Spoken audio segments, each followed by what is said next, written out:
তো বন্ধুরা, আজকে অ্যাকচুয়ালি কোনো জবের আপডেট দেবো না। আজকে তোমাদের সাথে একটু শেয়ার করবো ইন্টারভিউ আপডেট। আর তাও যাতা ইন্টারভিউ না, অলমোস্ট তোমরা থাম্বনেল দেখেই নিয়েছো। একটু এসবিআইয়ের ইন্টারভিউ আপডেট শেয়ার করবো। তো প্রথম কথা, তোমাদের পুরো ভিডিওটা দেখতে হবে, নইলে তোমরা কোনো কিছু বুঝতে পারবে না, ঠিক আছে? এখানে কোন কোয়ালিফিকেশানে কী ডাকা হয়েছে, কোন ভ্যাকান্সি, সমস্ত কিছু ডিটেলসে বলা হবে, ক্যামেরার সামনে এসে বলবো। এবং আজকে আমাদের সরাসরি ইন্টারভিউ ছিল, ঠিক আছে?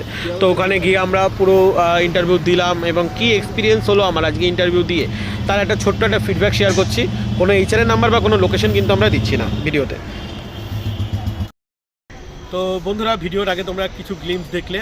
আচ্ছা, পুরো ভিডিওটা আমি এখানে দাঁড়িয়ে শেষ করতে পারবো না, বিকজ আমি এখনও স্টেশনে আছি, বাড়ি যাব। বাড়িতে গিয়েও তোমাদেরকে কিছু কথা বলার আছে।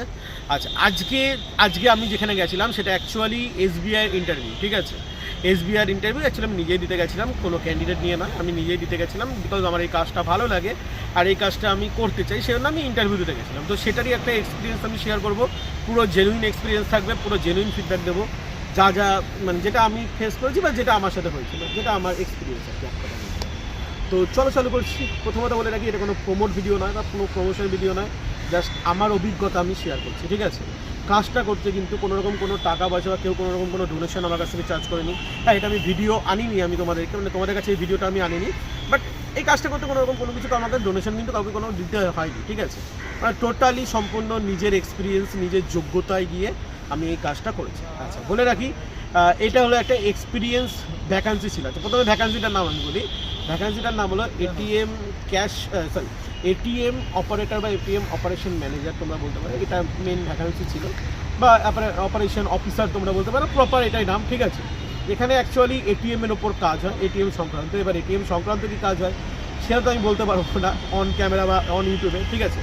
বাট হ্যাঁ, ফিল্ডে ঘুরে কাজ। চাপ তো অবশ্যই সব কাজে থাকে, আমি কখনোই বলবো না যে চাপ থাকে না। চাপ ছাড়া কাজ হবে, চাপ অবশ্যই থাকবে।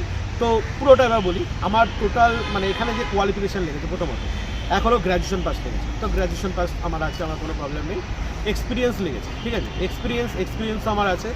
আমার অনেকগুলো কাজেরই এক্সপিরিয়েন্স আছে। আমি নিউজ চ্যানেল যদি আমার বাদ দিই, আমি তো আমার অনেকগুলো কাজেরই এক্সপিরিয়েন্স আছে, ঠিক আছে? তো সেই সব কাজের এক্সপিরিয়েন্স কিন্তু আমার এখানে কাজে লেগেছে। মানে প্রপার এখানে এক্সপিরিয়েন্সেরই ভ্যাকান্সি ছিল। এক্সপিরিয়েন্স যাদের নেই তারা কিন্তু এখানে অ্যাপ্লাই করতে পারবে না। তো আমার যেহেতু এক্সপিরিয়েন্স আছে, তো কিসের এক্সপিরিয়েন্স আছে সেটা আমি ভিডিওতে বলতে চাইছি না, বাট আমার যেহেতু এক্সপিরিয়েন্স আছে সেই জন্য আমি এখানে গেছিলাম। তো এক্সপিরিয়েন্স হ্যাঁ অবশ্যই কাজে লেগেছে। এক্সপিরিয়েন্সের ওপরেই আমাকে কোশ্চেন করা হয়েছে, পুরো সম্পূর্ণ জেনুইন। আমি প্রপার লোকেশন বলতে পারবো না, বাট আমাকে কলকাতারই একটা এসবিআই কোনো একটা ব্রাঞ্চে আমার ইন্টারভিউ হয়েছে। এই XYZ ব্রাঞ্চে আমার একটা ইন্টারভিউ হয়েছে এবং প্রপার জেনুইন ইন্টারভিউ।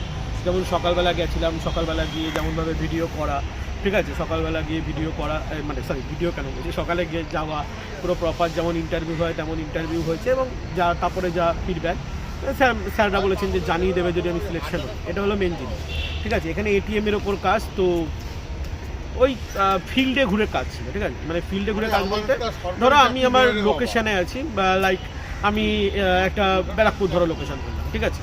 এবার আমি ওখানে থাকি। এবার আমার আশেপাশের মধ্যে আমাকে বিভিন্ন এটিএম ভিজিট করতে হবে। এটিএমের বিভিন্ন রকম প্রবলেম, সেগুলো কী হচ্ছে বা এটিএমে কোনো রকম কোনো প্রবলেম আছে কি না সেগুলো আমাকে দেখতে হবে, দেখাশোনা করতে হবে। যদি কোনো রকম কোনো প্রবলেম থাকে, লাইক আমি তোমাদেরকে একটা উদাহরণ দিচ্ছি, ধরো সিসিটিভিটা কাজ করছে না, তো তার জন্য আমাকে জানাতে হবে সিসিটিভি অপারেটরকে নিয়ে এসে আমাকে কিন্তু সেই কাজটাও কিন্তু ঠিক করতে হবে। মানে সিসিটিভিটা যেন কাজ করে সেই রকম কিন্তু আমাকে করতে হবে। এটাই আমার মেন কাজ ছিল। আমি তোমাদেরকে একটা এক্সাম্পল দিলাম, ঠিক আছে? এটাই মানে কাজের ক্যাটাগরি। এরকম বিভিন্ন টাইপের এটিএম সংক্রান্ত কোনো প্রবলেম হলে সেগুলো আমাদেরকে দেখতে হবে। বাট বলে রাখি, এটা এটিএম ক্যাশ রিফিলিং কিন্তু নয়, ঠিক আছে? আর এখানে স্যালারি অনেকটাই বেশি, বাট ইউটিউবে কিছু রুলস অ্যান্ড রেগুলেশনের জন্য আমি স্যালারি বলবো না, তোমরা জানো। ডিউটি এখানে নর্মাল ফুল টাইম যেমন ডিউটি হয় তেমন ফুল টাইম ডিউটি হয়েছে। হ্যাঁ, একটা কথা বলে রাখি, কাজ কিন্তু এখানে কন্ট্রাকচুয়াল, ঠিক আছে? মানে আমাকে যেটা স্যাররা বলেছেন এটা আমার কন্ট্রাকচুয়াল থাকবে 1 বছরের। তারপরে আমি যদি ভালো করে আমার যদি কাজের পারফরমেন্স হয়, মানে যদি আমি ভালো করে যাতে আমি 1 বছর যদি কাজটা করতে পারি পুরো একদম জেনুইন টাইম, মানে জেনুইন আমি একদম মন দিয়ে যদি কাজটা করি, তাহলে সেক্ষেত্রে আমার 1 বছর পর মানে ওই আর কি মানে কন্ট্রাকচুয়ালটা উঠে যাবে, ঠিক আছে? পার্মানেন্ট এসবিআই ক্ষেত্রে আমি পার্মানেন্ট কী করে বলি, বাট কন্ট্রাকচুয়ালটা উঠে যাবে। আর এক্ষেত্রে স্যালারি ভালোই আছে, বাট স্যালারি নিয়ে তেমন কোনো কিছু ডিসকাস হয়নি। ওটা যদি আমি সিলেকশন হই তাহলে সেই নিয়ে একটা পরে আবার একটা নয় ভিডিও বানিয়ে দেবো যে কীভাবে কী প্রসেস হলো। বাদ বাকি এইটুখানি আপাতত। আবার বাড়ি থেকে আমি তোমাদেরকে বোঝাচ্ছি, আমি এখানে যেহেতু রাস্তা দাঁড়িয়ে আছি, পুরোটা এখানে সব কিছু বলা সম্ভব নয়। তবে যদি কোনো দিন এরকম টাইপের ভ্যাকেন্সি আছে, তোমরাও পারলে ইন্টারভিউ দিও। যদি তোমাদের কাছে আসে। কারণ দেখো ফিল্ডের কাজ আমি জানি অনেকের মনে হবে যে ফিল্ডের কাজ অনেকটা তোমার ঘুরে ঘুরে কাজ করতে হবে, ঠিক আছে। হ্যাঁ, ঘুরে ঘুরে আমাকেও বলেছে যে ঘুরে ঘুরে কাজ করতে হবে, লাইক আমাকে টার্গেট কমপ্লিট করতে হবে, মানে টার্গেট আছে মান্থলি আমাকে ধরো করে রাখলাম যে 50 বা 60টা আমাকে ভিজিট করতে হবে, ঠিক আছে। তো সেক্ষেত্রে ওরকম কিছু তো থাকেই, টার্গেট সব কিছুতেই থাকবে, আজকে এখানে বলো বা ওখানে বলো টার্গেট কিন্তু থাকবে। তো যদি তোমাদের কাছে অপরচুনিটি এসে তোমরা করতে পারো সম্পূর্ণ জেনুইন। আর হ্যাঁ, সবথেকে বড় বিষয় কাজের জন্য কিন্তু কোনো রকম কোনো টাকা পয়সা লাগেনি, মানে ইন্টারভিউ দেওয়ার জন্য। কাজ এখনও পাইনি, ওটা তো জাস্ট আমি ইন্টারভিউ দিয়ে আসলাম। ইন্টারভিউ দিলেই পাওয়া যায় না, আমি আমার নিজের যোগ্যতায় ইন্টারভিউ দিয়েছি কোনো রকম কোনো রেফারেন্স ইউজ না করে। তো দেখা যাক তারপরে কী হয়, বাদবাকিটা বাড়িতে গিয়ে কিছু কথা বলছি। বাড়িতে গিয়ে নয় আমি এখানেই শেষ করে দিচ্ছি, ঠিক আছে। একটু ক্যামেরা কোয়ালিটি একটু খারাপ আসবে, তার কারণ ক্যামেরা একটু হেজি আসছে, ঠিক আছে। এখানে তোমাদের আমি যা শুধু তোমাদেরকে একটা কথা বলতে যাবো, আমি আমার যে এক্সপিরিয়েন্স আমি সেটাই শেয়ার করলাম। বাদ বাকি যদি তোমরা যদি এরকম টাইপের ভ্যাকান্সি চাও বা যদি তোমরা ভ্যাকান্সি যদি পাও কোথা থেকে, সেক্ষেত্রে তোমরা ইন্টারভিউ দিতে যেতে পারো। এবং এটিএম অপারেশন অফিসারে কেমন কী এক্সপিরিয়েন্স হয় সেটা আমি তোমাদের সাথে শুধু শেয়ার করলাম, ঠিক আছে। বাদ বাকি তোমরা যদি কোনো কোশ্চেন থাকে নিচে কমেন্ট করো, আর রেগুলার যেমন ভিডিও আসছে তেমন আসবে। এবং আরও একটা আপডেট তোমাদেরকে দেওয়া আছে, আমি জানি না তোমাদেরকে প্রপার ভিডিও দিতে পারবো কিনা। রেলওয়ে, হ্যাঁ আমি আবারও বলে রাখি, রেলওয়ে যে একটা ইন্টারভিউ আছে হাওড়া যে ডিভিশনে যে ভিডিওটা ছেড়েছিলাম, সেই প্রপার ইন্টারভিউ ভিডিও আসছে। হয়তো আমি যাব না ওখানে, অন্য কোনো এইচআর যাবেন, সেই এইচআরের হাত ধরেই ভিডিও হবে। খুব তাড়াতাড়ি তোমরা চ্যানেলে দেখতে পাবে। এবং জব ফেয়ারেরও প্রপার ভিডিও আসছে, জব ফেয়ারে প্রচুর ভ্যাকেন্সি আসবে। ওখানেও এইচআরের মানে ক্যামেরায় আমাকে যেমন দেখো, আমাকে দেখবে না, এইচআরকে দেখবে। তো এইচআর ভিডিও করবে, তো আই থিঙ্ক বেটারই হবে, ঠিক আছে। জব ফেয়ারেরও ভ্যাকেন্সি আসছে।